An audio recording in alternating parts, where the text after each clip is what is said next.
All right, today we're diving into something that's, incredibly simple, but also really, really powerful. It's a daily reminder for how to handle those moments when our emotions just feel like they're about to boil over. Let's get right into it. And it starts right here with a feeling every single one of us knows, that flash of anger, right? Or that pit in your stomach from anxiety, or just that heavy feeling when you're down. This is our starting line. It's a universal feeling, and the simple technique we're going to talk about today is designed to meet you right there. So here's the big idea. This is not about pretending you don't have those tough emotions. It's about what you do when they show up. The goal is to start focusing on being calm, not as some kind of permanent state you have to achieve, but as a real conscious choice you can make in any given moment. Okay, so where do we even begin? Well, the very first step is just noticing. It's recognition. Before you can use any tool, you have to know when you need to pick it up, right? These feelings, they aren't the problem. Think of them as the signal. And the source material points to these three heavy hitters specifically: anger, anxiety, and depression. You can just think of these as your own personal alert system. When you feel one of them bubbling up, that's your cue. That's the little alarm bell going off telling you, okay, time to make a choice instead of just reacting. I mean, let's just pause and think about that for a second. When anger flares up, what's your default setting? A sharp comment? When anxiety starts creeping in, do you clam up or start spiraling in your thoughts? Most of the time, our responses are just habits, running on autopilot. But the whole point of this little exercise is to create a tiny bit of space to try something new. So, what is that something new? Well, it all starts with the body. It begins with something so profoundly simple and physical, it's almost easy to overlook. The first step is to just hit a little reset button, physically, to interrupt that emotional spiral. And the best part? Anyone can do it. Anywhere. Anytime. That's it. Seriously, the instruction is just to breathe in deeply.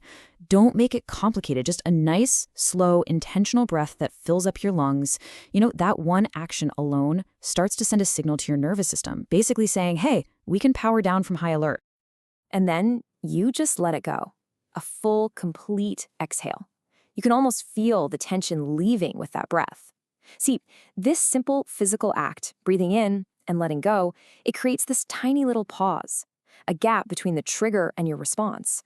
And that pause, well, that's where your power is. Okay, so you've used your breath to create a little bit of physical space. Now we move on to step 2, which is just as important. This is the conscious mental shift. This is what turns a simple breath into a really powerful tool. And I really love the wording here. Notice it says, remind yourself. This isn't about beating yourself up or forcing anything. In that little pause you created, you're not even trying to solve the problem yet. You're just setting an intention.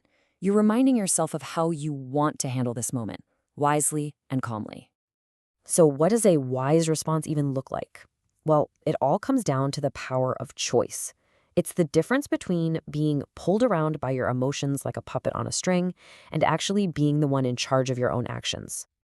This chart just nails the difference, doesn't it? On the left, you have that reactive response. It's all impulse, speed, and raw emotion. But a wise response, the one we're aiming for after that breath and that reminder, it comes from a place of patience, clarity, and actual thought. We're just trying to shift ourselves from the left column over to the right. And here's the whole thing, laid out in a super simple 4-step loop. First, you get the trigger, that feeling of anger or anxiety. Step 2, you breathe. 1 deep breath in and out. That's it.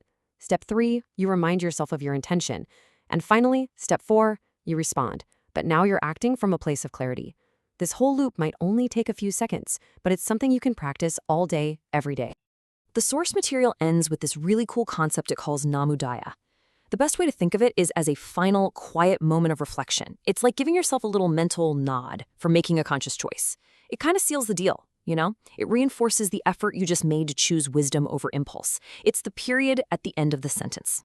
And that really brings us to the end. This whole powerful process hinges on one simple thing you're already doing anyway: breathing.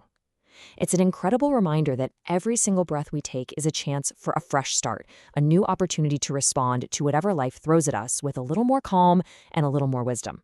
So the only question is, what are you going to do with yours?